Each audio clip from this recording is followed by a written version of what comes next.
pandangan Jokowi, saya melihat dia sangat luar biasa.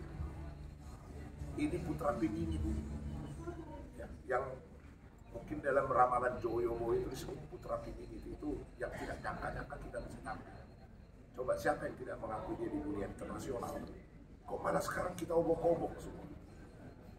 Nah itu, jadi caleg-caleg ini pun saya minta jangan nanti kesudah dia duduk di tempatnya susah dihubungi, HP-nya mailbox, ya kan?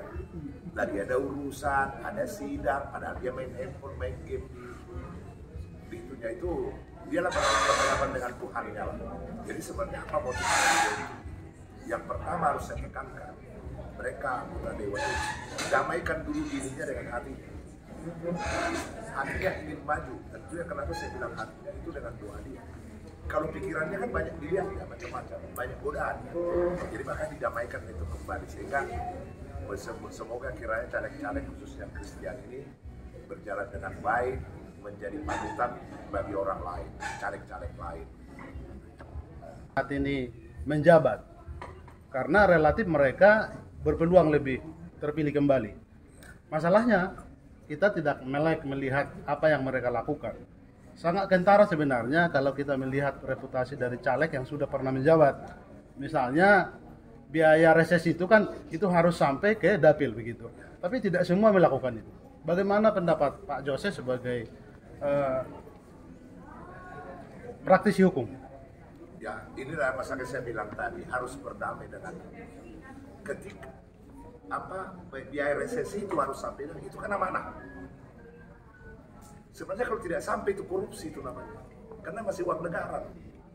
Tapi ketika sampai dia minta, dikasih dia misalnya, itu bukan negara lagi, bank privat. Jadi yang paling penting komitmen dia sebenarnya untuk itu apa. Susah kita melihat itu sangat riskan memang. Tidak mungkin yang dipakai uang itu untuk orang-orang di tertentu. Harusnya ke rakyat pemilihnya kan, seperti itu. Tapi bagaimana dia membagi itu? Dulu, sebelum ini, ada dulu begitu, dia undang semua dibikin pesta. Dia potong kerbau, dia ini, jadi makan semua. Berapapun itu ya, misalnya kalau bulan 100 juta, dia aja 500 juta, ya udah aminkan aja. Mungkin dikasih salam-salaman sama orang tua ini. Nah, itulah harus cerdas. Dia dalam hal ini, anggota dewan nanti, ini perbaiki yang sekarang ini sudah tidak baik. Dan ingat, sekarang ini bukan, situasi kita sekarang bukan baik-baik saja sebenarnya. Cuma tidak terblow up aja.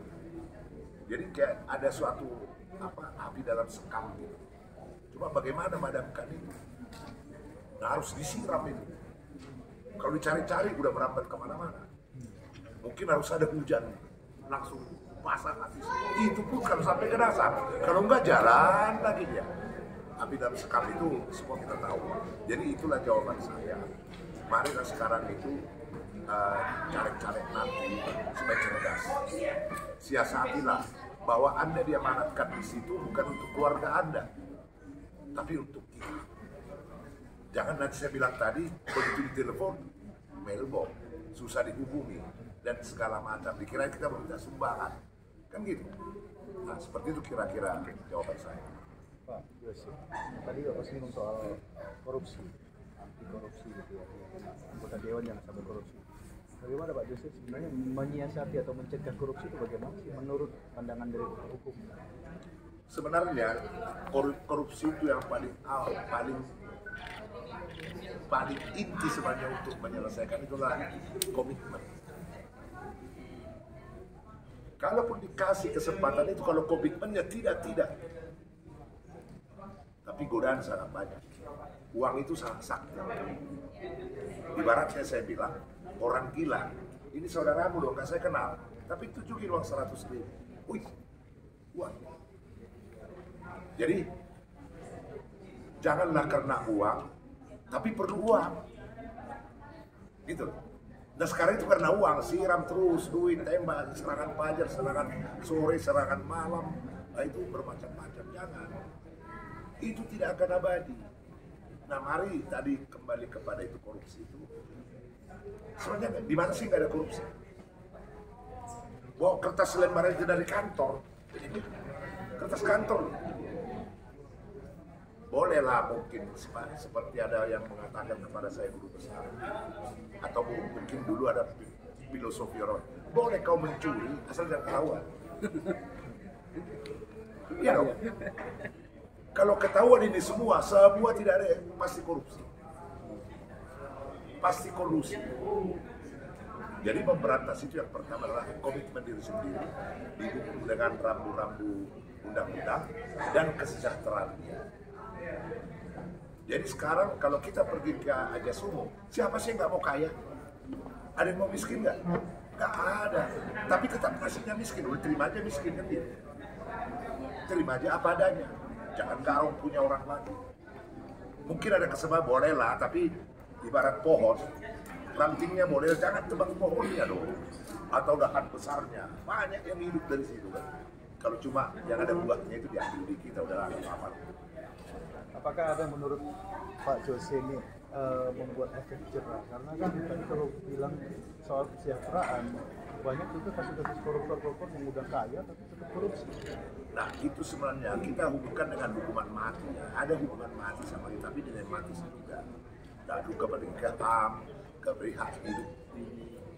Padahal Roma 13 dikatakan pemerintah wakil Tuhan. Kalau dibikin mati-matiin aja atas nama Tuhan. Tapi banyak ini, begini segala macam, tidak mana ini. Hak Tuhan yang mencabutnya, orang dikasih wewenang kok. PP-nya aja dilakukan. Itu melalui undang-undang. Norma-norma rumnya, induk dari undang-undangnya sudah ada di kita. Hai, jangan kau berbuat tidak percuma pemerintah diberikan menyandang pedang. Menyandang pedang untuk apa? Potong bawang. Tidak kan?